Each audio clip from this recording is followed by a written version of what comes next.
Okay, so good morning, good afternoon, good evening everyone. This is Darshan Khar reporting live from wowclass.com. I guess title track पूरा play नहीं हुआ ठीक है. Anyways शुरू करते हैं, कॉन्सेंट्रेट करना अच्छे तरीके से. So first and foremost thing, today we are moving towards our last chapter only. There is winding up हमारा चल रहा था, तो आज हम वाइंडिंग अप के अंदर ही घुसते जाएंगे. ठीक है, और वाइंडिंग अप आज हमारा कंप्लीट हो जाएगा. After that we will be going for small chapters such as foreign company. उसके बाद में अगर समय बचा तो removal of name of company. तो आपका मतलब देखिएगा कि ऑपरेशन मिसमैनेजमेंट से लेके तो फॉरेन कंपनी एंड एनसीएलटी, बीच में गवर्नमेंट कंपनी के 2 सेक्शन छोड़ दिए, तो एनसीएलटी तक का आपका पूरा पोर्शन नियरली आज कंप्लीट हो जाएगा. और इधर बोर्ड मीटिंग्स का थोड़ा बहुत पोर्शन बचा हुआ है, वो भी आज हम ट्राई करेंगे कि कंप्लीट करने की कोशिश करेंगे. फिर आपका स्पेसिफिकली बचता है इंडिपेंडेंट डायरेक्टर, मैनेजरियल रेम्यूनरेशन और 2 छोटे से टॉपिक जो इधर उधर आपको देखने हैं, और सेबी आपका खास करके बचता है, उसके ऊपर समय देना है अपने को. ठीक है, मैं अभी जितने नंबर ऑफ लेक्चर्स यहां से लगेंगे वो बोल दूं लाइव स्ट्रीम वालों को एज वेल एज सभी बच्चों को, सो दैट आपके अगर दिमाग में ये सवाल होगा कि सर और कितने लेक्चर्स वगैरह, तो मैं अभी मेंशन कर दूं so that you will come to know कि किस प्रकार हमारा सिलेबस खत्म होने वाला है. हाँ, एक और चीज है, नियरली कल और परसों संडे और मंडे है, तो जैसे मैंने बताया था वो हॉस्पिटलाइजेशन का एक इशू है, तो मैं शायद अवेलेबल नहीं रहूंगा. पर इंस्पेक्शन इन्वेस्टिगेशन जो चैप्टर है, जिसका वेटेज आप चेक कर सकते हो, 4 मार्क का आता है 3-4 टिप्स के अंदर, उसके नियरली 1 से 1.5 लेक्चर्स है, वो मैं आपको प्रोवाइड कर दूंगा. और साथ में एक आधा छोटू सा चैप्टर जैसे स्पेशल कोड वगैरह वो प्रोवाइड कर दूंगा. तो संडे और मंडे को कंप्लीट करना. अब बेसिकली इंस्पेक्शन इन्वेस्टिगेशन अगर आपने ऑप्शन में भी छोड़ दिया, ठीक है, if you put it in the option also inspection investigation, तो एज सच कोई दिक्कत नहीं होगा, क्योंकि हमने वाइंडिंग अप इस बार पूरा कवर कर लिया है, जिसका एक्सपेक्टेड वेटेज आ सकता है. तो ऑप्शन में छोड़ा, मतलब मैं तो रिकमेंड करना चाहूंगा कि जरूर पढ़े, लेकिन अगर आप वो चैप्टर को ऑप्शन में भी छोड़ सकते हो, क्योंकि you are in the fast track batch, regular batch वालों को मैं नॉर्मली सजेस्ट नहीं करता, तो you can do that. But if you have time तो संडे और मंडे कृपया इसको देखिएगा, कल वो लेक्चर्स आपको प्रोवाइड किए जाएंगे. ठीक है, लेट्स गो. अब हमें कितना समय लगने वाला है? इंडिपेंडेंट डायरेक्टर के लिए वी कैन से हमें 1 लेक्चर लग सकता है. Managerial person and his remuneration ID के लिए 1 लेक्चर लगेगा. MPR managerial person and his remuneration के लिए हाफ लेक्चर. ठीक है, इंस्पेक्शन एंड इन्वेस्टिगेशन मैं आपको अभी दे रहा हूं, 1 लेक्चर उसके लिए लगने वाला है. उसके बाद में अगर मैं आपको बोलूं तो आज हम कवर करने वाले हैं that is winding up, removal of name of company and foreign company. Nearly इतना हमारा होना चाहिए, जो नियरली 1 लेक्चर के अंदर आज हमारा कवर हो जाएगा. फिर उसके बाद में बचता है रजिस्टर्ड वैल्यू और निधि कंपनी, जो पेन ड्राइव के लिए बाकी है, लाइव स्ट्रीम में हो गया है. रजिस्टर्ड वैल्यू और निधि कंपनी छोटा टॉपिक है, उसके लिए 1 लेक्चर आपको दिया जाएगा. एंड आफ्टर दैट जो आप स्पीड करके भी देख सकते हो. फिर अपना अगर कुछ बचता है तो that is government company miscellaneous provisions. ठीक है, इंस्पेक्शन इन्वेस्टिगेशन के बाद स्पेशल कोड भी आपको दिया जाएगा. सो गवर्नमेंट कंपनी, निधि कंपनी वगैरह, मिसलेनियस गवर्नमेंट कंपनीज और मिसलेनियस कंपनीज एक्ट का जो बचा कुचा पार्ट है उसके लिए, और बोर्ड मीटिंग्स का बचा कुचा खत्म करने के लिए नियरली आप 1 लेक्चर पकड़ लीजिए. सो 1, 2, 3, 4, साढ़े, और सेबी के लिए आप टोटल पकड़ लीजिए 1.5 लेक्चर्स. ठीक है, या मैक्सिमम 2 लेक्चर्स. तो अगर हम देखें तो 3 और 3 6 और 1 7, नियरली 7 लेक्चर्स के अंदर हमारा सिलेबस हो जाएगा, जिसमें से स्पेशल कोड इंस्पेक्शन इन्वेस्टिगेशन मैं आपको दे रहा हूं कल के लिए और परसों के लिए. ठीक है, इंस्पेक्शन इन्वेस्टिगेशन स्पेशल कोड कल से और परसों के लिए. बीच में एक दिन आप चाहे तो पूरा रिवाइज कर सकते हैं. बचे हुए 6 लेक्चर्स हमारी आज की तारीख है, if I am not wrong 1 तारीख से वापस हम रिज्यूम कर लेंगे. ठीक है, 1 नहीं 2 तारीख से हम वापस रिज्यूम, 2, 3, 4, 5 ऐसे हम 4-5 दिन के अंदर ये सभी के सभी लेक्चर्स नियरली कंप्लीट कर लेंगे. मैं आज देखता हूं बेसिकली कि इसके अंदर इंस्पेक्शन इन्वेस्टिगेशन, रजिस्टर्ड वैल्यू और निधि कंपनी आपका हो गया है, तो वो अभी काउंट करने की जरूरत नहीं है लाइव स्ट्रीम वालों को, बट जीडीपीडी वालों को ये काउंट करना पड़ेगा. ठीक है, so this is not in the situation, तो वो भी काम हो गया. सो 4-5 लेक्चर नियरली 4 तारीख तक के आपका बैच कंप्लीट हो जाना चाहिए. एंड इन केस थोड़ा बहुत कुछ बचता भी है, अगर बचता है तो चांसेस बहुत कम है, अगर थोड़ा बहुत कुछ बचता भी है तो हम उसको कवर अप कर लेंगे. ठीक है, so this is overall. So good morning guys, good morning Sneha, Jatin and Neha. ठीक है, चलो स्टार्ट करते हैं कॉन्सेंट्रेट करना. वाइंडिंग अप चैप्टर के अंदर लास्ट हमने क्या देखा था उसका एक बार थोड़ा सा रिवीजन कर लेते हैं, उसके बाद में आज हम आगे बढ़ने वाले हैं. वाइंडिंग अप चैप्टर के अंदर लास्ट लेक्चर के अंदर हमने कितने गया वाइंडिंग अप, हाँ, लास्ट लेक्चर के अंदर हमने कई सारे सेक्शंस कवर किए थे. मैं एक बार चाहूंगा कि एक छोटा सा section revision winding up chapter का हो जाए, सो आपको तकलीफ वाली बात महसूस नहीं होगी. ठीक है, आ जाइए.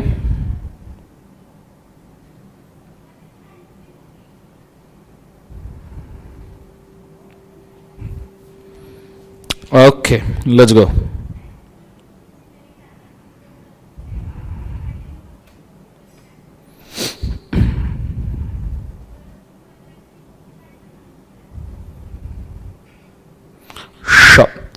सो वाइंडिंग अप के अंदर अगर हम देखें तो हमने कई सारे सेक्शंस ऑलरेडी कंप्लीट कर लिए हैं. ठीक है, लास्ट लेक्चर के अंदर. तो आज हम ये सेक्शंस कर लेते हैं, थोड़ा सा रिवीजन. आ जाइए फटाफट फटाफट. Okay, let's go. So first thing, section number 270 types of winding up और उसका meaning. 271 that is cases of winding up. 272 petition for winding up. 273 order of winding up. 274 statement of affairs. 275 appointment of liquidator. 276 removal and vacancy of liquidator. 277 intimation of liquidator to the किसको, अपने NCLT को. For 278 that is winding up should be in the favor of creditors and contributories. 279 that is start of suits. 280 that is stay of suits, and 281 that is reporting to NCLT by liquidator. 282 directions by NCLT. 283 advisory committee. 284 that is promoter directors to support in the winding up. 285 that is contributory settlement. उसके बाद में 286 promoters and directors and managers to be considered in the winding up for their support and provide all the information. 287 that is advisory committee. उसके बाद में 288 periodical returns. 289 ये हमारा नहीं हुआ है, पेंडिंग है थोड़ा सा. 290 पावर्स ऑफ लिक्विडेटर के अंदर कंपनी का information. 291 assistance of a professional. 292 कि बेसिकली आप वाइंडिंग अप के अंदर डायरेक्शंस मानोगे. 293 बुक्स ऑफ अकाउंट्स मेंटेन करोगे. 294 that is audit of the books of accounts. 295 set off the contributories. 296 calls on shares. 297 that is winding up का procedure in the benefit वगैरह ऐसा कुछ तो भी है. 298 it's regarding power to order the cost if I'm not wrong. 296 power to make a calls बराबर है. 297 adjustment of rights बराबर है. 298 power to order the cost. 299 summoning a person for attendance. 300 inspection of the promoter, director and manager. 301 arrest of a person absconding India. 302 order of dissolution. ठीक है, 303 का हमको ऐसा कोई सेंस नहीं है, ट्रांजिशन में चला गया. फिर उधर 326 which is regarding overriding preferential payments. 327 which is regarding preferential payments. 328 fraudulent preference जो हमको देखना है. फिर 329 and 330 voluntary transfer to be invalid. 328 के साथ 331 फ्रॉडुलेंट प्रेफरेंस का इफेक्ट. फिर 332 the it's regarding effect of floating charge. उसके बाद में 333 ओनरस प्रॉपर्टी. आज हम ओनरस प्रॉपर्टी से शुरू करने वाले हैं. क्लियर है सब सबको? हाँ है ना. चलिए शुरू करते हैं. कॉन्सेंट्रेट करना अच्छे तरीके से, बोर्ड के ऊपर बड़े अच्छे से ध्यान देना तो समझ में आएगा, अदरवाइज समझ में नहीं आएगा. चलिए तो 1 मिनट लीजिए. जो अभी मैंने सेक्शन बोले उसमें से जो याद है वो याद रखिए, जो याद नहीं है वो कृपया एक बार याद कर लीजिए. गो फॉर इट फास्ट.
चलो डन एवरीबॉडी, बहुत बढ़िया, शानदार बच्चों।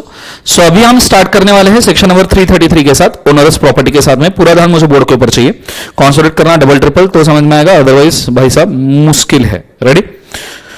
सो we are going for the onerous property, section number 333, ठीक है।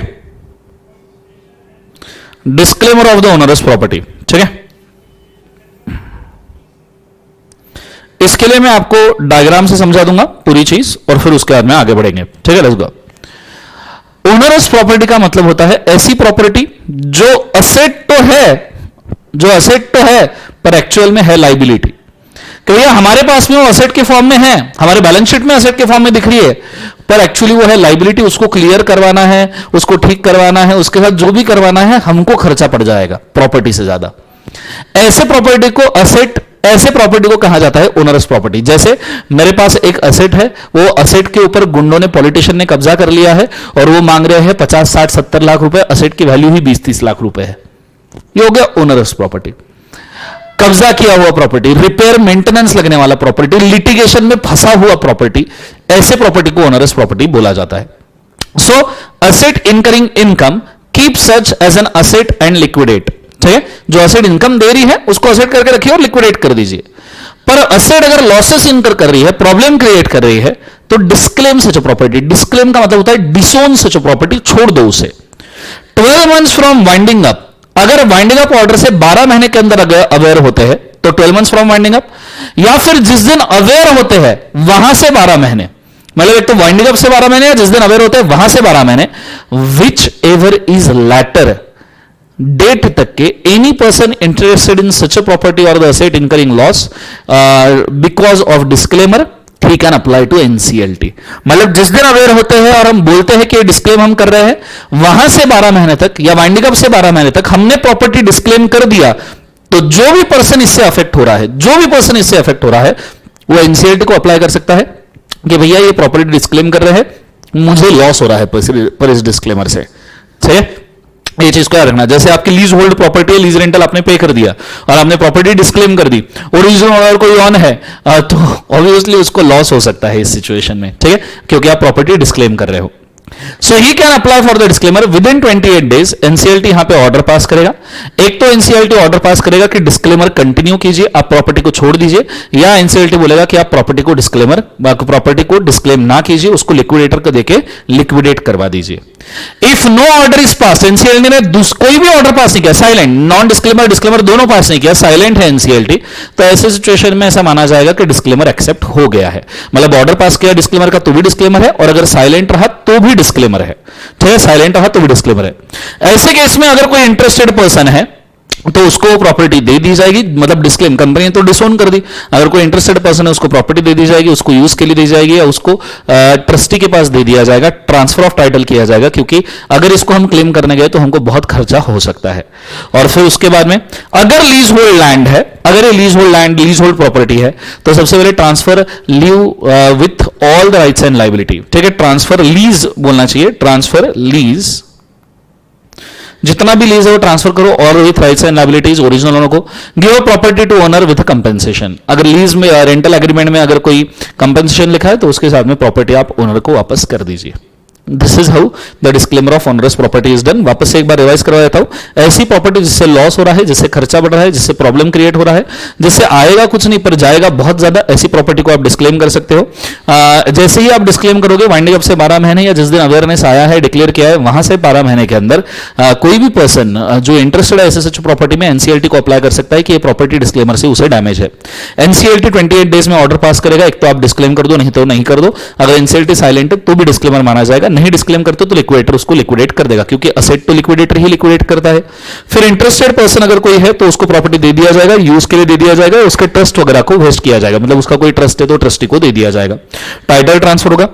लीज होल्ड प्रॉपर्टी है तो transfer the lease with all rights and liabilities and give property to the original owner. Transfer lease मतलब जो लीज किया है वो कैंसिल किया जाएगा, ठीक है, कैंसिल लीज, कैंसिल, या तो फिर इसे ट्रांसफर लीज ही बोला जाता है, कैंसिल ये वर्ड काफी एग्रेसिव है। So give property to original owner with the compensation. This is overall onerous property का डायग्राम। ये मैंने यहां पे दिया है, आप एक बार सेक्शन 333 पढ़ सकते हो। गो for it fast.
Disclaimer means letting go the property, property को छोड़ देना, उसके ऊपर के हक छोड़ देना बेटा तुषार, सही बोला।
ओनरस कोवेनेंट का मतलब होता है अनिल कि एग्रीमेंट, ओनरस प्रॉपर्टी को लीव करने का एग्रीमेंट, ओनरस प्रॉपर्टी को छोड़ने का एग्रीमेंट। कोवेनेंट का मतलब होता है कोई भी प्रॉमिस या एग्रीमेंट, ठीक है।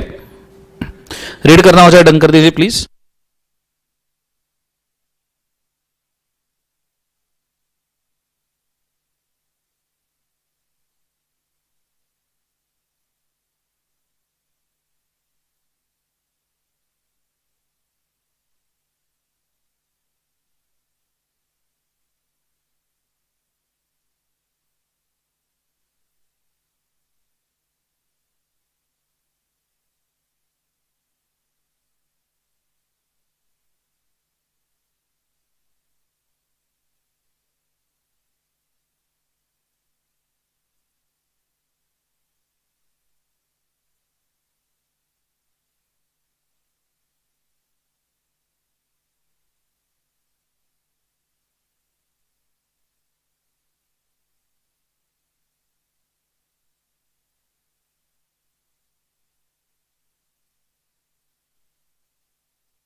रीडिंग हो जाए डन कर दीजिए प्लीज।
चलो बहुत बढ़िया, हो गया सबका, शानदार।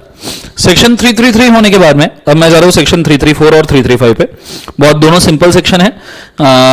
ड्यूरिंग वाइंडिंग अप के प्रोसीडिंग अगर आप किसी भी प्रॉपर्टी का ट्रांसफर करते हो, आपने करना नहीं चाहिए क्योंकि प्रॉपर्टी लिक्विडेट होनी चाहिए।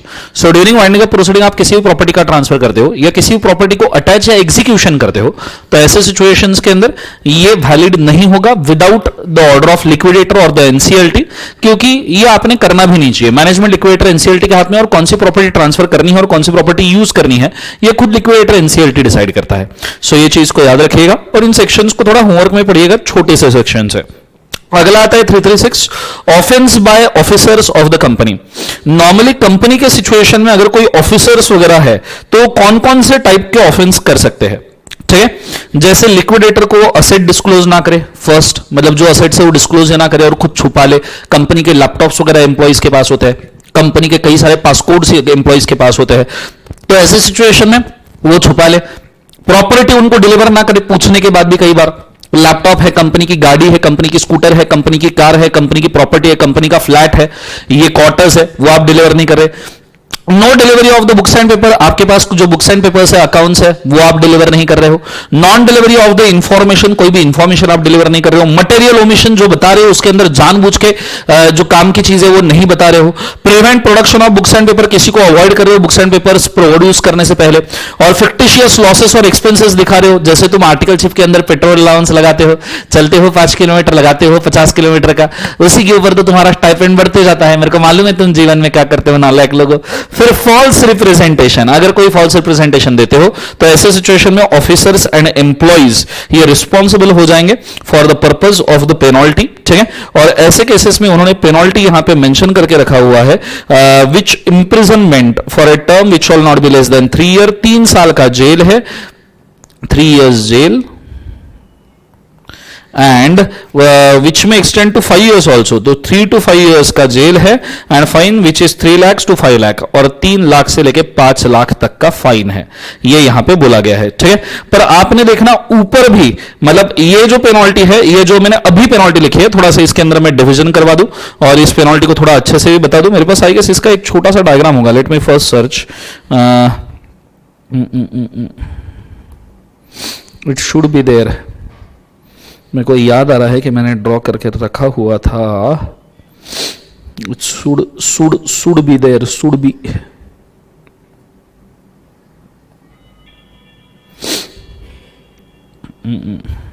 नहीं है, कोई ना, चलो अपन इसका बना देंगे। सो बेसिकली अभी जो मैंने आपको पेनल्टी बताई वो है person who takes a pawn or pledge otherwise receives a property knowing it to be pawn or placed or dispose in circumstances, और clause 8 of D of subsection number 1। So basically offence pawn or placed property के लिए, company की कोई भी property अगर place करके रखी है, मूवेबल प्रॉपर्टी प्लेस करके रखी है और रिकवरी के अंदर दिक्कत हुई, सामने वाले पर्सन ने सबमिट नहीं की, तो उसके लिए पेनल्टी है। पर ऊपर जो अभी मैंने ये 8 ऑफेंसेस बोले, ये 8 ऑफेंसेस, ये 8 ऑफेंसेस की पेनल्टी ऊपर अलग दी है, देखो यहां पे वही सेम ही है, nearly not less than 3 years to 5 years का जेल, एंड फाइन विच में extends to 3 lakh rupees, 1 lakh to 3 lakh rupees का फाइन है। सो अगर मैं आपको बोलूं तो सेक्शन नंबर 336 के अंदर पेनल्टी ऑन ऑफिसर्स है, penalty on officers of the company, officers and employees of the company, divide करो 2 पार्ट में। अगर 8 ऑफेंसेस है, 8 ऑफेंसेस है, तो इस सिचुएशन में अगर मैं आपको बोलूं 8 ऑफेंसेस के केस में अगर मैं बोलूं जेल, चलो इस साइड ही लिखते हैं तो इसको हटा देते हैं, जेल, और दूसरा पेनल्टी। यहां पे आपको जेल बोला गया है 3 years to 5 years, ठीक है, 3 years to 5 years का जेल है। अगर आपके पॉन और प्लेस्ड एसेट है, पॉन और प्लेस्ड एसेट, और उसके साथ खिलवाड़ चल रहा है, पॉन और प्लेस्ड एसेट के साथ में आप खिलवाड़ कर रहे हो, ठीक है, जो कंपनी की मूवेबल प्रॉपर्टी पॉन या प्लेस की उसके साथ खिलवाड़ कर रहे हो, तो वहां पे भी 3 years to 5 years का जेल है। और यहां पे पेनल्टी है 1 लाख से लेके 3 लाख, यहां पेनल्टी है 3 लाख से लेके 5 लाख। बस इतना ही डिफरेंस है पेनल्टी का, बाकी तो सेक्शन के अंदर दिया है, आप चाहो तो भी रीड कर सकते हो, ये लिख के रखिए, गो for it fast.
Sure, done everybody, लिखना हो जाए डन कर दीजिएगा।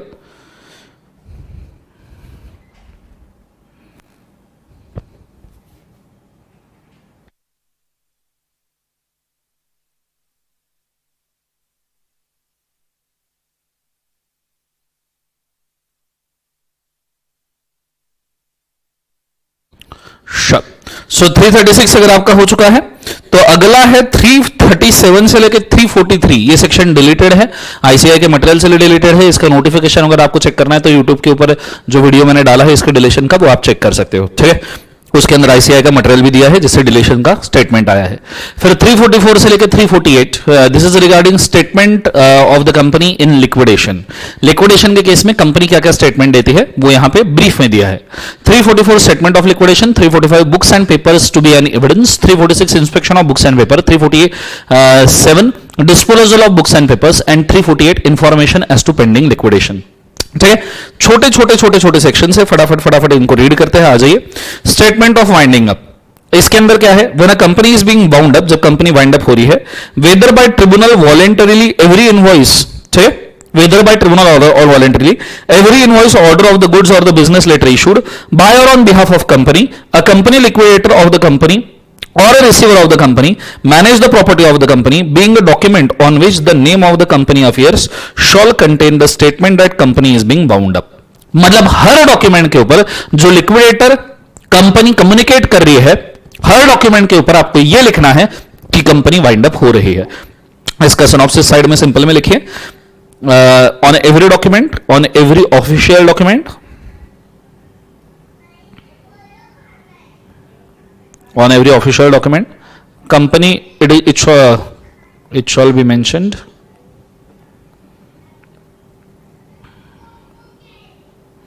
that company is being wound up, is being wound up, full stop. ये चीज होने के बाद में अगर आपने इसका कॉन्ट्रावेंशन किया तो यहां पे 50,000 से लेके 3 लाख तक का फाइन है।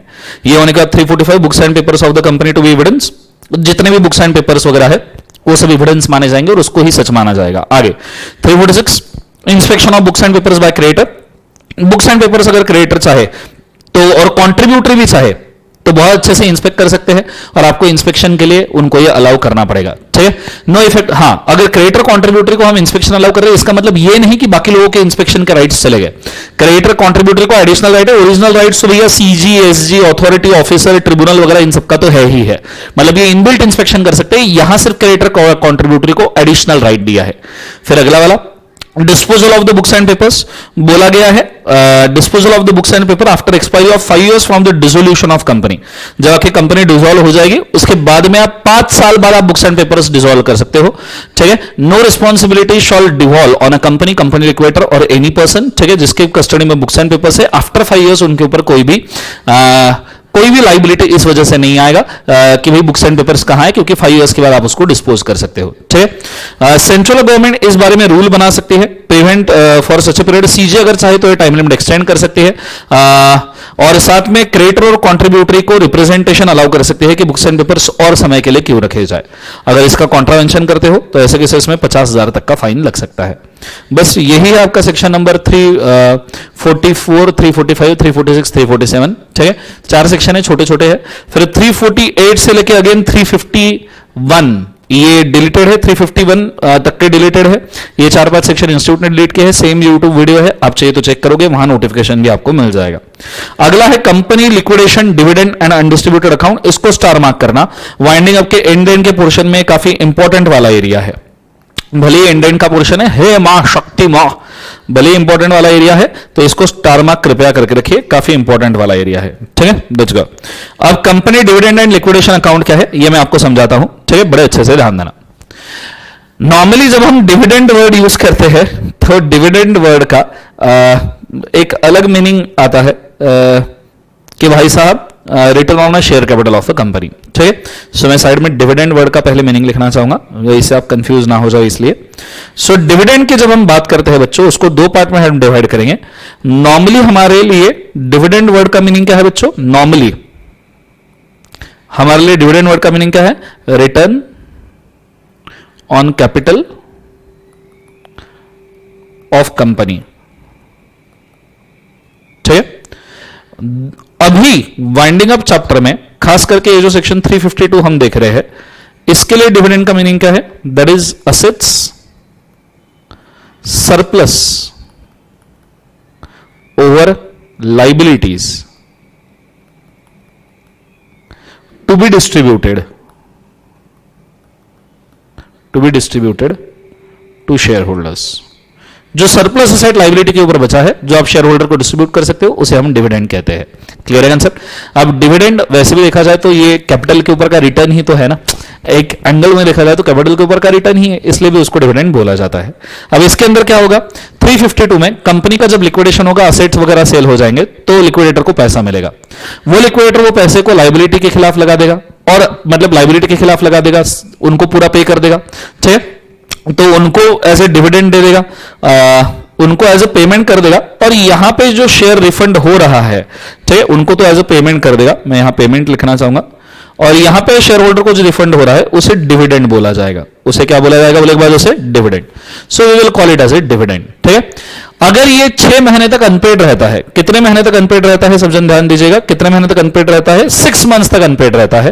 तो ऐसे सिचुएशन में ये ट्रांसफर किया जाएगा, मतलब आपने शेयर होल्डर्स को कॉन्ट्रीब्यूटरी को दिया, जो शेयर होल्डर उनको दिया कि भैया ये आपका पैसा बचा है ले लो, तो ये 6 मंथ्स तक अगर अनपेड रहा, शेयर होल्डर ने क्लेम ही नहीं किया, तो ये dividend and undistributed assets account को जाएगा। अनपेड डिविडेंड या unrealise dividend and undistributed assets account को जाएगा।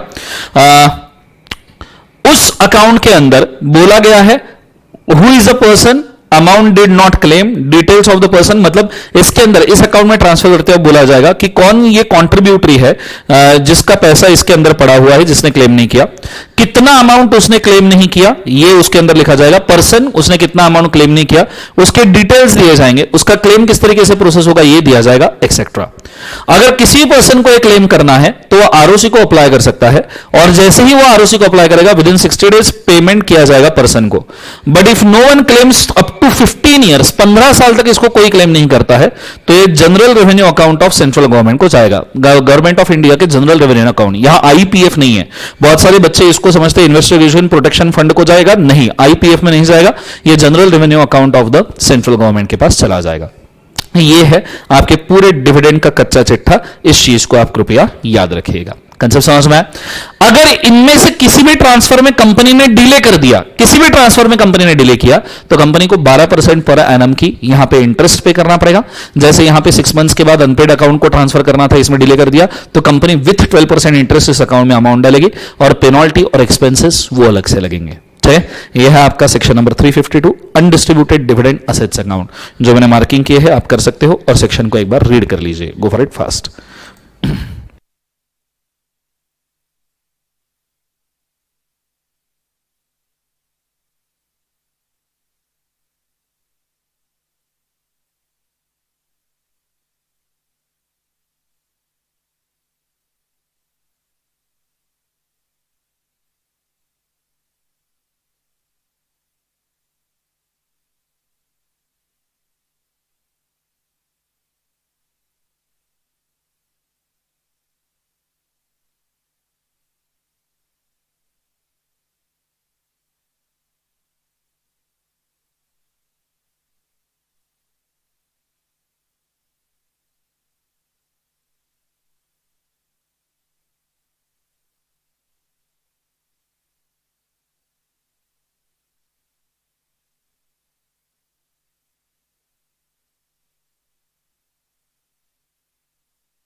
रीड करना हो जाए डन कर दीजिएगा प्लीज।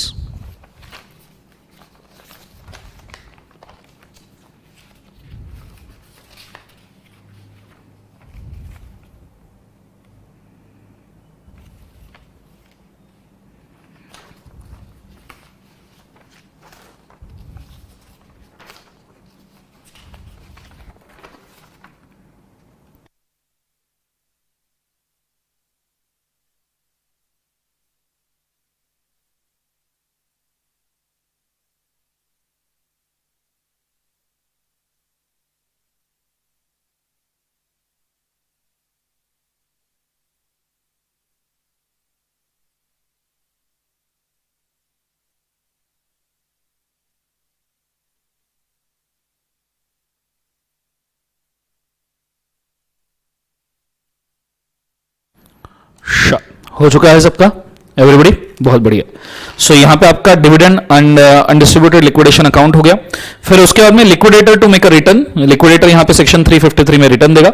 सबसे पहली बात, if a liquidator under section number 353 fail होता है फॉर डिलीवरिंग डॉक्यूमेंट्स और रिटर्न्स और given notice as per the law, या एप्लीकेशन अगेंस्ट लिक्विडेटर आता है by creditor contributory ROC. Actually section का नाम है liquidator to make a return, but basically this section is about complaining against liquidator. Section का नाम कुछ अलग होना चाहिए, ऐसा होना चाहिए कि कंप्लेंट्स अगेंस्ट लिक्विडेटर या failure to file return by liquidator, ऐसा कुछ नाम होना चाहिए।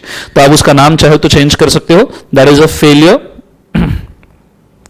टू फाइल रिटर्न, उसका नाम आप चेंज कर सकते हो, failure to file return and documents, ऐसा आप नाम दे सकते हो याद रखने के लिए। सो लिक्विडेटर अगर डॉक्यूमेंट डिलीवर नहीं करता मांगने पे, रिटर्न नहीं फाइल करता है, नोटिस एज पर लॉ नहीं देता है, या लिक्विडेटर के खिलाफ एप्लीकेशन आता है क्रेडिटर कॉन्ट्रीब्यूटरी आरओसी से, तो एनसीएलटी बाय ऑर्डर लिक्विडेटर को बोल सकता है कि उसके जो डिफॉल्ट है वो क्योर करे, and cost of curing default, जो भी कॉस्ट लगेगा डिफॉल्ट खत्म करने का वो लिक्विडेटर बेयर करेगा। Other authorities can also impose a penalty, अगर अदर अथॉरिटीज को लगता है दूसरे लॉ में कि भैया लिक्विडेटर के ऊपर पेनल्टी लगनी चाहिए, जैसे सेबी को लगता है कि कंपनी लिस्टेड और लिक्विडेटर ने उसको फाइलिंग नहीं किया तो सेबी पेनल्टी लगा सकता है। पीएमएलए में लगता है कि उसने फ्रॉड किया है, स्मगलिंग वगैरह किया है, कुछ गलत काम किया है, ब्लैक मनी व्हाइट मनी, वो भी पेनल्टी लगा सकता है। ऐसी चीजें यहां पे हो सकती है, बस उसके लिए मेंशन किया गया है सेक्शन नंबर 353। पॉसिबल हो तो होमवर्क के अंदर इसको रीड कर लीजिएगा, ठीक है। फिर 354 meeting to ascertain the wishes of creditors and contributories, बहुत फालतू से सेक्शन अभी बचा है फ्रैंकली, बट स्टिल पढ़ते हैं एक बार। It may in all matters relating to a winding up of company, जितने भी matter winding up of company से रिलेटेड है, the tribunal may have regard to wishes of the creditor and contributories of the company as prove to it by sufficient evidence, if it thinks fit for the purpose of ascertaining those wishes, direct the meetings of the creditor and contributors to be called, held and conducted in such a manner as may be directed by tribunal। कभी अगर liquidator को लगता है कि creditor और contributories की demands को समझना है, क्रेडिटर कॉन्ट्रीब्यूटरीज जो बोलना चाहते हैं उसको समझना है और उसके हिसाब से इंप्लीमेंट करना है, तो ऐसे सिचुएशन में लिक्विडेटर उनकी मीटिंग कॉल करेगा as per direction, and meeting का कोई चेयरमैन अपॉइंट करेगा, ठीक है, और साथ साथ में रिपोर्ट बनाएगा कि क्रेडिटर कॉन्ट्रीब्यूटरीज के विशेष क्या है। While ascertaining the wishes, उनके वैल्यू ऑफ डेट को महत्व दिया जाएगा कि कितना वैल्यू ऑफ डेट होल्ड करते हैं, नहीं तो डेट इतना सा 1% होल्ड किया, विश इतनी बड़ी है, ऐसा नहीं होना चाहिए, ठीक है। ये भी कॉन्ट्रीब्यूटरी के केस में भी किया जाएगा। फिर उसके बाद 355 court tribunal person before home affidavit में बी स्वॉन। एफिडेविट का मतलब होता है प्रतिज्ञा पत्र, आप किसके सामने प्रतिज्ञा ले सकते हो। In India before court tribunal जज person lawfully authorize to receive the affidavits. In any other country, court judge person lawfully authorized to receive the affidavits, ठीक है। ऑल ट्रिब्यूनल जज जस्टिस कमिश्नर वगैरह, मतलब ये इतने लोग दिए हैं जिनके सामने आप प्रतिज्ञा पत्र या सॉन या ओथ ले सकते हो। फिर उसके बाद में 356 power of tribunal to declare dissolution of company void. कभी अगर ट्रिब्यूनल को ऐसा लगता है, कभी अगर, ये खास सेक्शन है इसको स्टार मार्क कीजिएगा, कभी अगर ट्रिब्यूनल को ऐसा लगता है ऑर्डर पास करने के बाद विद इन 2 years कि जो उसने डिसोल्यूशन का ऑर्डर पास किया, कंपनी को खत्म करने का ऑर्डर पास किया है, वो गलत किया है on application made by company liquidator और अ कंपनी और बाय एनी अदर पर्सन, किसी के भी एप्लीकेशन पे उसको लगता है कि 2 साल पहले हमने, लास्ट 2 साल में जिस कंपनी को हमने डिसॉल्व कर दिया, खत्म कर दिया, उसका वजूद खत्म कर दिया, वो एप्लीकेशन वॉइड है, वो एप्लीकेशन का कोई सेंस नहीं, मतलब वो डिसोल्यूशन वॉइड है, उसका कोई सेंस नहीं है। तो ऐसे सिचुएशन में ट्रिब्यूनल ऑर्डर पास कर सकता है कि ऐसी कंपनी को रिवाइव किया जाए, उस कंपनी को वापस से पिक्चर में लाया जाए और वापस से उसको जिंदा कंपनी करके डिक्लेयर किया जाए। जैसे ही ये ऑर्डर पास करेगा, ऐसे ऑर्डर का कॉपी वो रजिस्ट्रार को देगा और registrar with in 30 days of receipt of such notice, with in 30 days of receipt of the such notice shawl record the same and उसका नाम वापस से विद इन 30 डेज उसका नाम वापस से रजिस्ट्रार ऑफ कंपनीज पे डाल दिया जाएगा। ठीक है, ये चीज अलाउ की गई है। और अगर स्पेसिफिक रीजन है, अनकंट्रोलेबल रीजन है, तो फर्दर 30 डेज भी यहां पे आरओसी को दिए जा सकते हैं। ठीक है, फुल स्टॉप। ये होने के बाद में लास्ट के दो सेक्शंस है अभी यहां पे 357 commencement of winding up. Winding up का कमेंसमेंट माना जाएगा deem to be commence from the time of presentation of petition. जिस दिन वाइंडिंग अप पिटिशन दिया है वहां से कमेंसमेंट ऑफ वाइंडिंग अप माना जाएगा, excluding certain time for computation of period of limitation. अब ये पीरियड ऑफ लिमिटेशन वाली प्रोसीजर उधर भी हमें थी एनसीएलटी चैप्टर के अंदर, एंड के अंदर, दैट इज 433 वगैरह वाला सेक्शन। कुछ याद करने की जरूरत नहीं है, इसके ऊपर सवाल भी नहीं आएगा। ठीक है, उसको काट दीजिए यहां। और उसके बाद में 359 से 365 इंस्टीट्यूट ने वापस डिलीट किया हुआ है। थैंक्स सो मच, बहुत खुशी हुई है सुन के इंस्टीट्यूट के लिए। सो यहां पे आपका चैप्टर पूरी तरीके से खत्म होता है, जो है बाइंडिंग अप। ठीक है, एक section I guess if I am not wrong 289, बस ये एक सेक्शन छोटा सा बाकी है, वो मैं कवर करवाऊंगा। ठीक है, पहले आप एक बार चैप्टर को पूरा रिव्यू कर लीजिए कि आपको समझ में आया है क्या, ठीक से हुआ है क्या, एक्सेट्रा।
पढ़ना हो जाए डन कर दीजिएगा प्लीज।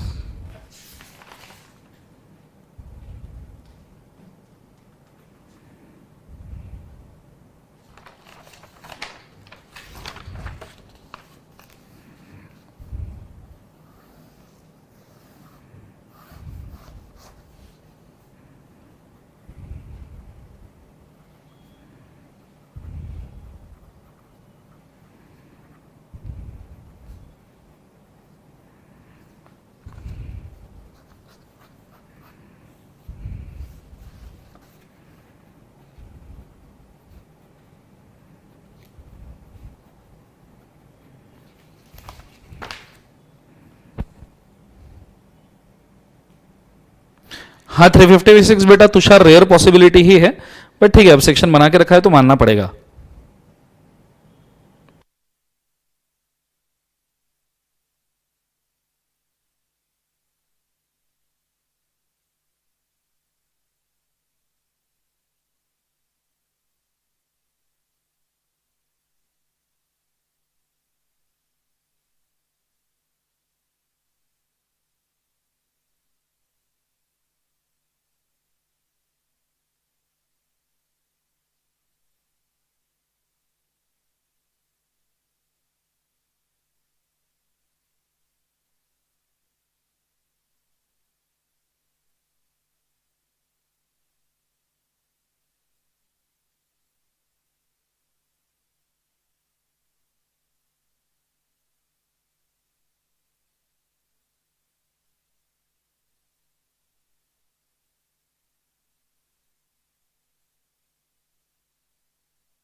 डन हो जाए ओवरव्यू बता दीजिए, आगे बढ़ जाएंगे।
सो आई गेस आपका वाइंडिंग अप देखना हो गया होगा, ठीक है। आगे बढ़ते हैं, कॉन्सेंट्रेट करना अच्छे तरीके से, बोर्ड के ऊपर ध्यान दीजिएगा।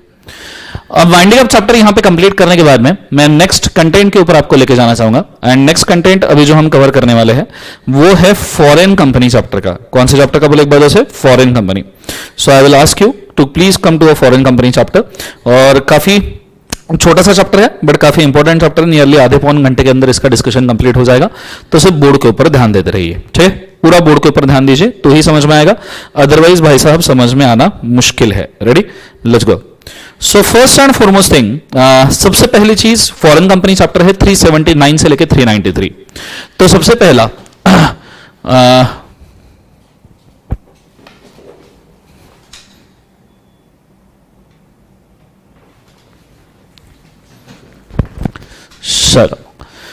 सो निधि कंपनी रजिस्टर्ड वैल्यू के सेक्शन दिए, उसके अंदर इन चैप्टर्स के लास्ट सेक्शन कवर्ड नहीं है, ठीक है। एक बार स्नेहा बेटा मैं उसको ओवरव्यू कर लूंगा और अगर लगता है कि कुछ कमी है तो मैं पढ़ा दूंगा, ठीक है। डोंट वरी, मेरे को एक बार सिर्फ देखने के लिए समय दीजिए। Let's go. So foreign company chapter हम शुरू कर रहे हैं और अभी सबसे पहला सवाल उठता है कि what do exactly mean by foreign company. पहली बात तो नॉर्मल अंडरस्टैंडिंग मतलब लेमैन अंडरस्टैंडिंग में जनरली जब हम बात करते हैं तो फॉरेन कंपनी का मतलब होता है, पीपल थिंक दैट कि कोई भी कंपनी जो इंडिया के बाहर बनी है वो फॉरेन कंपनी है। कोई भी कंपनी इनकॉर्पोरेटेड आउटसाइड इंडिया, भले ही उसका प्लेस ऑफ बिजनेस इंडिया में हो या भले ही उसका प्लेस ऑफ बिजनेस इंडिया में ना हो, उसको भी हम फॉरेन कंपनी कहते हैं। जनरल अंडरस्टैंडिंग में कोई भी कंपनी देश के बाहर बनी है वो फॉरेन कंपनी है। जनरली हम मानते हैं ना कि कंपनी देश के बाहर बनी है तो भाई साहब ठीक है फॉरेन कंपनी है, ऐसा हम मानते हैं। बट एक्चुअली कंपनी लॉ के हिसाब से अगर मैं बात करूं, इंडियन कंपनी कॉर्पोरेट लॉज के हिसाब से हर बाहर बनी हुई कंपनी फॉरेन कंपनी नहीं होती, क्योंकि हमारा लॉ उस कंपनी को पहचानता ही नहीं है जो बाहर बनी है और उसका इंडिया के साथ कुछ रिश्ता नहीं है। जिस कंपनी का इंडिया के साथ कोई रिश्ता ही नहीं है उसको हम फॉरेन कंपनी क्यों माने जीवन के अंदर? क्या जरूरत है उसको फॉरेन कंपनी मानने की? इसीलिए as per company law foreign company का डेफिनेशन है कि any company who is incorporated outside India, any body corporate who is incorporated outside India, और बॉडी कॉर्पोरेट में आता है कंपनी, एलएलपी, कोई भी अथॉरिटी या LLC, limited liability corporation. So कोई भी बॉडी कॉर्पोरेट जो इंडिया के बाहर इनकॉर्पोरेटेड है और जिसका प्लेस ऑफ बिजनेस इंडिया में है, at least place of business India में है, तो हम सिर्फ उसी को फॉरेन कंपनी मानते हैं। इधर फिजिकली इलेक्ट्रॉनिकली कैसा भी हो और वहां से बिजनेस अगर हो रहा है तो ही हम उसको फॉरेन कंपनी मानते हैं। सो हम जो बोले कि बाहर जनरल पार्लांस में जो बाहर कंपनी बनी है हर कंपनी फॉरेन है, गलत, ठीक है। इंडियन कंपनी लॉ के लिए कंपनी जो बाहर बनी है पर जिसका प्लेस ऑफ बिजनेस इंडिया में है किसी तरीके से, बस उसी को हम फॉरेन कंपनी मानते हैं, ठीक है। फिर सेक्शन 3, अच्छा ये डेफिनेशन 242 के है, 2 सबसेक्शन 42 का डेफिनेशन है फॉरेन कंपनी का, उसमें 379 ने तड़का लगाया।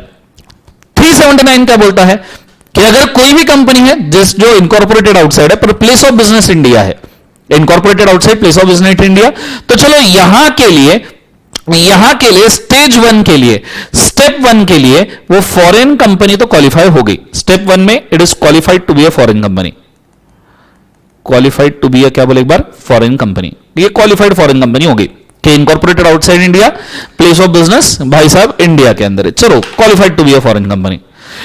पर उसके बाद में अगर हम नीचे जाए तो सेक्शन नंबर 379 बनाता है स्टेप नंबर 2। स्टेप नंबर 1 किसने बनाई? 2 सबसेक्शन 42 ने बनाई। स्टेप नंबर 2 कौन बना रहा है? 379 सेक्शन नंबर स्टेप नंबर 2 बना रहा है। एंड 379 बोलता है कि अगर ऑलरेडी स्टेप 1 के हिसाब से कोई फॉरेन कंपनी है, a foreign company as per step 1, अगर स्टेप 1 के हिसाब से ऑलरेडी कोई फॉरेन कंपनी है और उसका and if 50% of share capital is held by Indian, उस कंपनी का 50% of share capital is held by Indian person, India के अंदर उसका 50% शेयर कैपिटल होल्ड किया है, इंडियंस ने होल्ड किया है, आर्टिफिशियल या नेचुरल कोई भी पर्सन हो सकता है, अगर इंडियंस ने होल्ड किया है तो भाई साहब वो बन जाएगा डीम्ड इंडियन कंपनी। क्यों? क्योंकि भाई साहब बाहर बनी है पर प्लेस ऑफ बिजनेस इंडिया में और 50% शेयर कैपिटल भी इंडिया में है, तो उसको डायरेक्ट इंडियन कंपनी मानना शुरू कर दिया। सो 379 क्या कहता है? फॉरेन कंपनी है जिसने ऊपर के दो कंडीशन कंप्लाई किए हैं, अगर उसका 50% or more share capital is in India या less than 50% share capital is in India, अगर वो इंडिया में है तो it is a deemed Indian company. खास बात है, डबल ट्रिपल स्टार मार्क कर दीजिएगा, एग्जाम में पूछ सकते हैं। और उसने कंपनीज एक्ट 2013 को कंप्लाई करना जरूरी है, 2013 कंपनीज एक्ट को कंप्लाई करना जरूरी है। ठीक है। दूसरी बात, अगर लेस देन 50% है तो नॉर्मल फॉरेन कंपनी ही रहेगी as per definition 2 subsection 42 step 1 में ही रहेगा, और उसको सेक्शन 379 से 393 जो अभी हम ये पढ़ रहे हैं वो सेक्शन उसको फॉरेन कंपनी के अप्लाई होंगे। बस दैट्स इट, इतना ही यहां पे बोला गया है। ठीक है, तो मैं चाहूंगा ये पहले जो मैंने मार्किंग किया है कृपया कर लीजिए। गो फॉर इट फास्ट।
सॉरी, वो कुछ एरर की वजह से डायग्राम गायब हो गया था। डन कर दीजिए प्लीज।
चलो डन,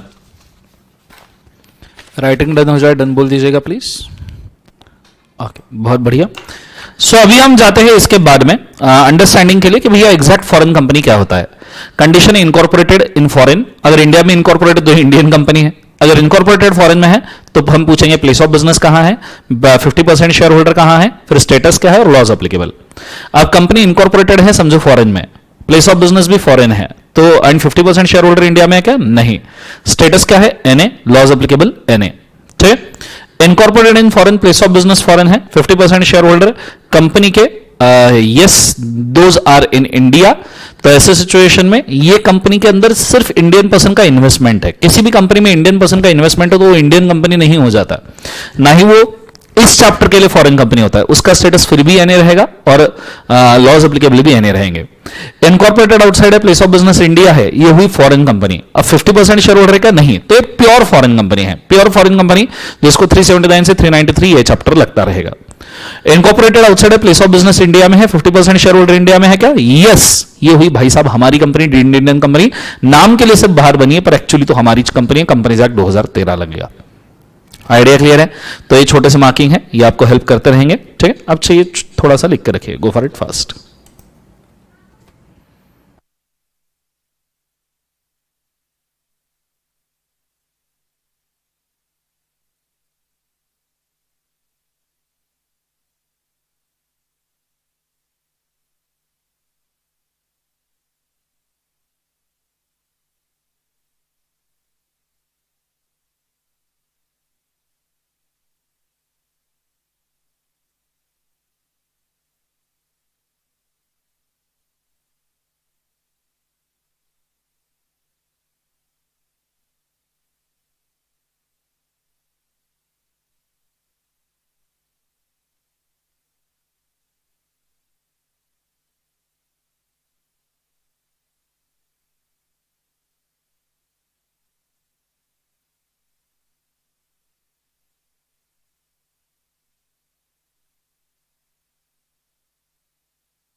सेकंड केस में अनिल सिर्फ इतना समझिए कि फॉरेन में कंपनी बनी है, उसमें सिर्फ इंडियन पर्सन का इन्वेस्टमेंट है, प्लेस ऑफ बिजनेस फॉरेन ही है, इंडियन पर्सन का इन्वेस्टमेंट है, इस वजह से वो इंडियन कंपनी या इंडिया के लिए फॉरेन कंपनी नहीं हो जाएगी।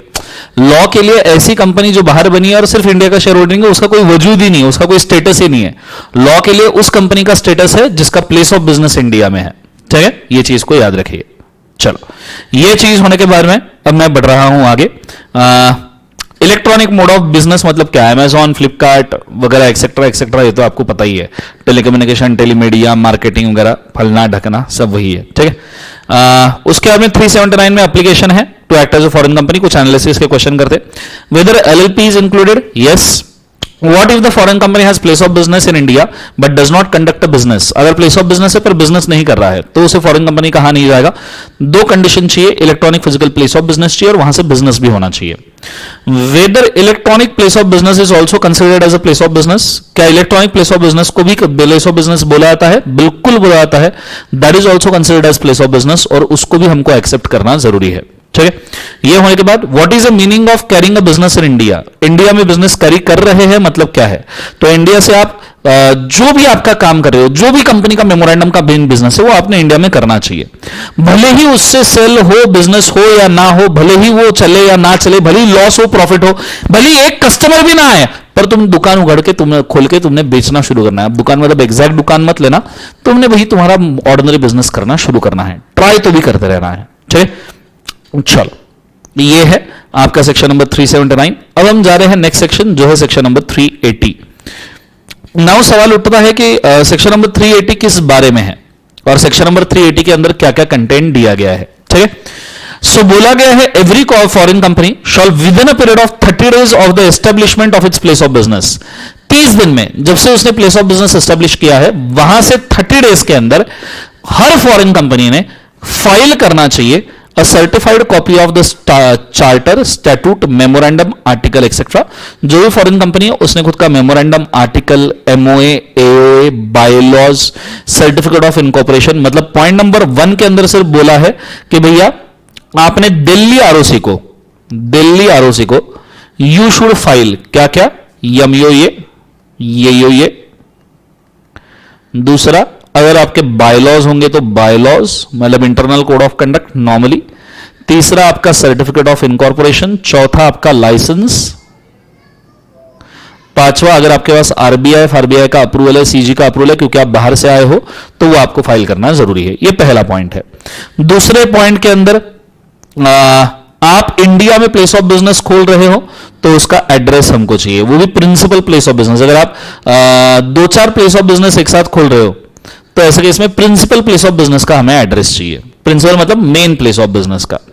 तीसरे, इसमें list of director and secretary और उनके पर्टिकुलर्स, जो भी डायरेक्टर सेक्रेटरी है उनके पर्टिकुलर्स। चौथे, इसमें name and address and manner of one or more person residing in India. ठीक है, ऐसा कोई एक या एक से ज्यादा पर्सन जो इंडिया में रिसाइड कर रहा है और रिस्पॉन्सिबल है। So point number 4 is about responsible person. Responsible मतलब जिसको पकड़ के जेल में डाल सकते हैं, जिसको पकड़ के मार सकते हैं, ऐसा कौन रिस्पॉन्सिबल पर्सन है वो यहां पे देना पड़ेगा। फिर उसके बाद में full address of the office of the company, पूरा एड्रेस कंपनी के ऑफिस का कि कंपनी का ऑफिस कहां है, कैसा है, एक्सेट्रा। ठीक है, opening and closing of place of business. इसके पहले इंडिया में कभी प्लेस आपने ओपन किया था, कभी बिजनेस किया था या क्लोज किया था। Declaration that none of the directors or the authorize representative has been convicted or debarred.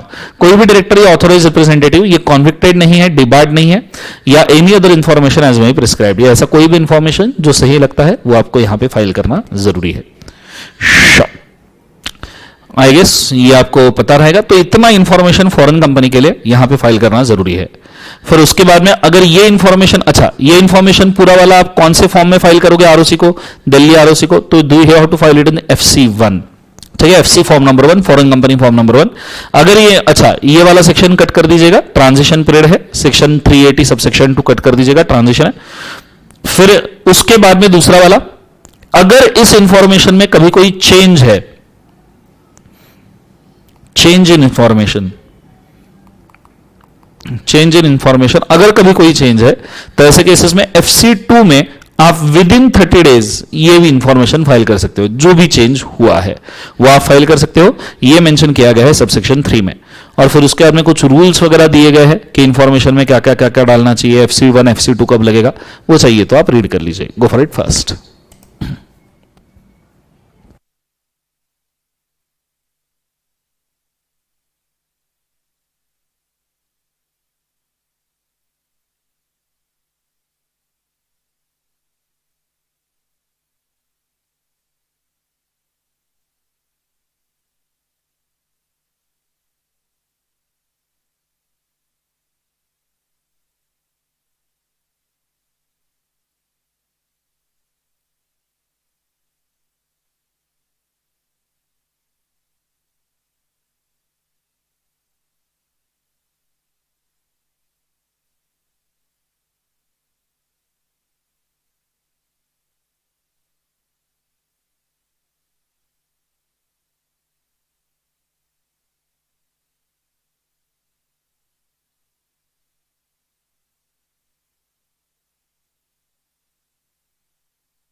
Done everybody, हो गया सबका? बताइए फटाफट, 2 रन से भी पहले। डन। बढ़ते हैं आगे, कॉन्सेंट्रेट करना बोर्ड के ऊपर, ध्यान दीजिएगा तो जाके समझ में आएगा अच्छे तरीके से। Ready, let's go. So now we are moving towards next content. और अगली चीज जो हमको देखनी है बेसिकली,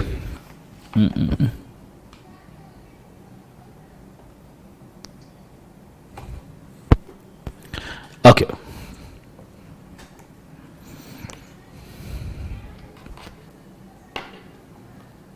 हो गया है सबका? प्लीज बता दीजिए एक बार फटाफट फटाफट, डन बोल दीजिए तो आगे बढ़ जाएंगे।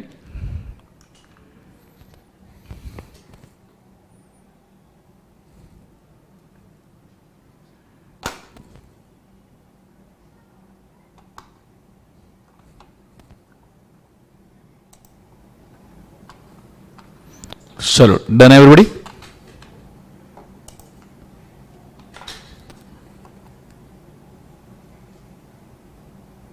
हो गया सबका?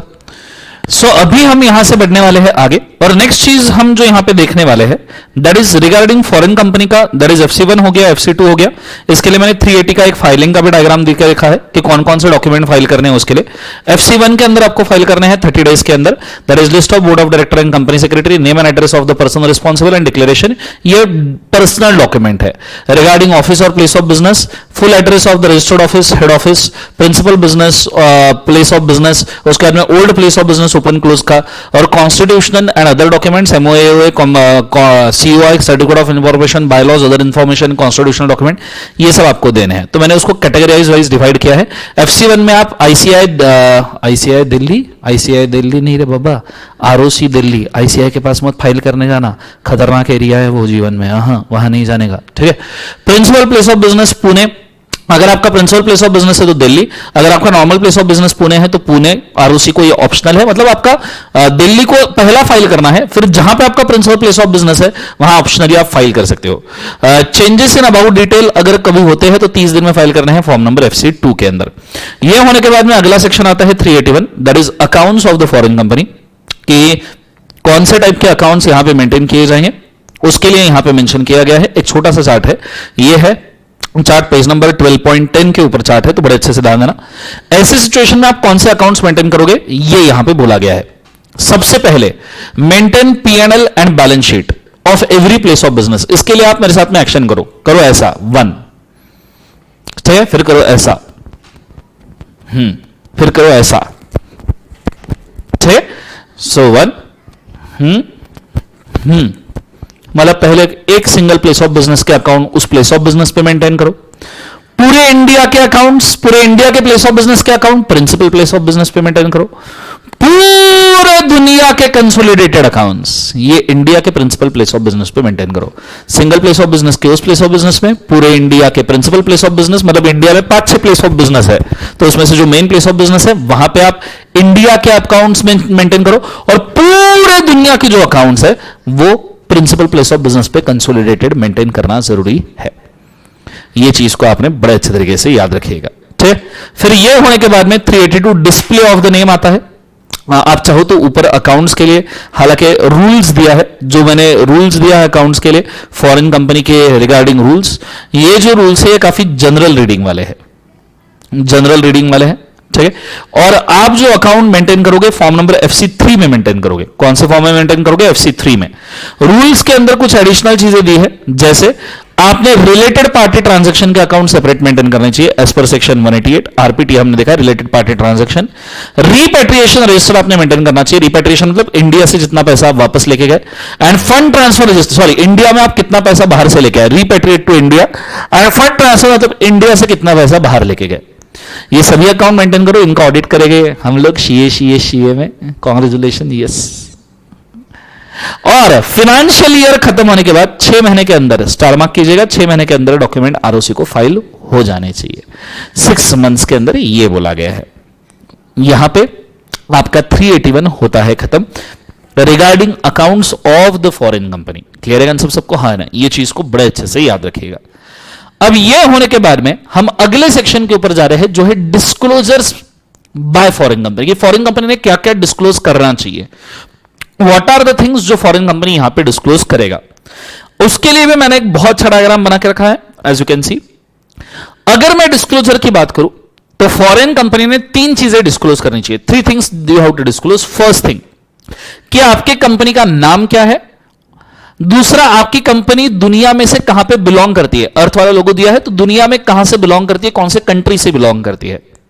और तीसरा वाला, दैट इज आपके कंपनी के मेंबर्स की लाइबिलिटी कितनी है, how much liability the member should have, ये यहां पे आपको मेंशन करना है। तो फर्स्ट कि भैया आपकी कंपनी का नाम क्या है, दूसरा दुनिया में आपकी कंपनी कौन से कंट्री से बिलोंग करती है, और तीसरा उसकी लाइबिलिटी क्या है, यह आपको मेंशन करना है। और फिर उसके बाद में ये कहां डिस्क्लोज करे, मतलब ये तीन चीजें देखो, नाम, country and liability, name, country and liability, name, country, liability, NCL, ये कहां पे डिस्क्लोज करे, तो तीन जगह पे दिया गया है डिस्क्लोज करे। एट एवरी ऑफर डॉक्यूमेंट मतलब प्रोस्पेक्टस, दूसरा एवरी ऑफिशियल डॉक्यूमेंट मतलब letter head, bill head, letter paper वगैरह, और तीसरा outside every place of business, मतलब हर प्लेस ऑफ बिजनेस के बाहर आपको ये मेंशन करना जरूरी है। सो हर प्रोस्पेक्टस पे, हर लेटर हेड, बिल हेड के ऊपर and her place of business के बाहर आपको ये डॉक्यूमेंट मेंटेन करना जरूरी है। आपको ये डिस्क्लोजर मेंटेन करना जरूरी है, NCL, name, country and liability, ये आपको मेंटेन करना जरूरी है। ये चीज को आपने याद रखिएगा, ठीक है। सो जैसे मैंने मार्किंग किया है कि letter head, bill head, letter papers etcetera, ये सभी मार्किंग कृपया आप लिख लीजिए, ठीक है, ये आपके काम में ही आएंगे। और मैं चाहूंगा कि सेक्शन नंबर 382 ये रीड कर लीजिए एक बार, 381 382 साथ में रीड कर लीजिए, रीडिंग हो जाएगा तो काम भी आपका हो जाएगा, ठीक है। Let's go. सो क्या हो गया, लाइन, अरे यार,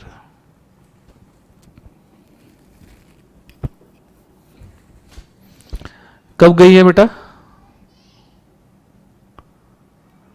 अरे यार शिट।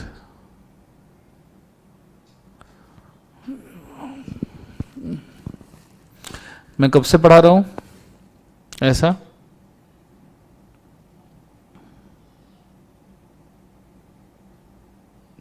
अच्छा मीन्स सिर्फ 382 गया है, मेरे को लगा 381 भी उड़ गया क्या जीवन के अंदर, इतना पढ़ाया। और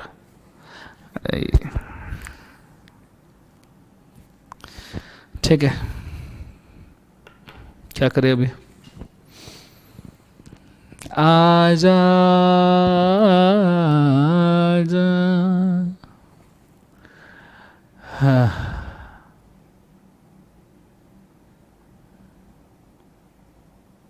कैसा जीवन हो गया है ना यार, क्या करें अभी।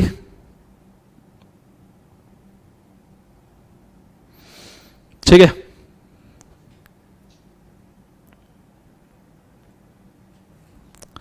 एटलीस्ट लैपटॉप की स्क्रीन सेपरेटली तो भी दिख रही है क्या, ट्राई करते हैं, क्या करेंगे अभी।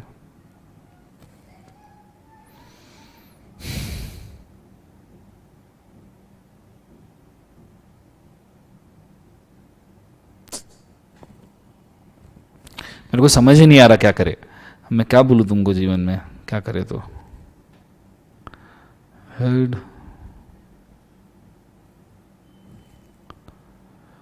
हाँ मुझे ऐसा लगता है कि चाहिए तो एक काम करो, अभी 10 मिनट का ब्रेक ही ले लो। सो अगर ब्रेक आप ले रहे हो 10 मिनट तक राह देखते हैं, 10 मिनट में अगर लाइट नहीं आई तो फिर अपन क्लास को कंक्लूड करना पड़ेगा। लेट्स वेट फॉर 10 मिनट्स, ठीक है, एटलीस्ट ब्रेक ले लो, वैसे भी ब्रेक का समय हो गया है, ठीक है। Let's wait for 10 minutes then go for it. Video भी प्ले होगा क्या ब्रेक का, ब्रेक का वीडियो प्ले हो जाएगा आई गेस, होना तो चाहिए। जाने दो, लैपटॉप की स्क्रीन देख लो, ब्रेक का वीडियो प्ले भी नहीं हो रहा, ठीक है। 10 minutes take a break, then अगर लाइट आई तो विल कंटिन्यू।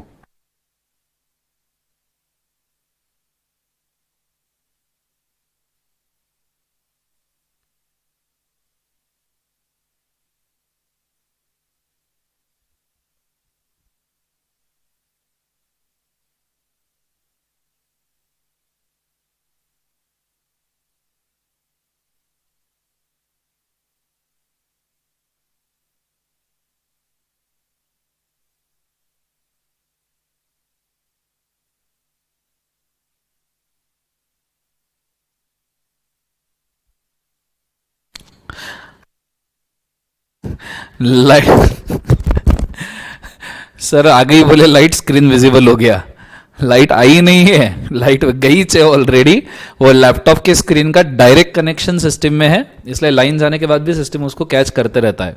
मेन जो रिकॉर्डिंग है वो क्रोमा का है, सो वो वर्क नहीं कर रहा है, मेनली डी फोकसिंग हुआ है। लैपटॉप स्क्रीन ये तो वैसे ही आपको डायरेक्ट स्ट्रीम होता है, दैट्स वाई। एनीवेज वो टेक्निकलिटी है, छोड़ो उसको, ठीक है। लैपटॉप की स्क्रीन में लैपटॉप की स्क्रीन पे कैसे लाइट आएगी?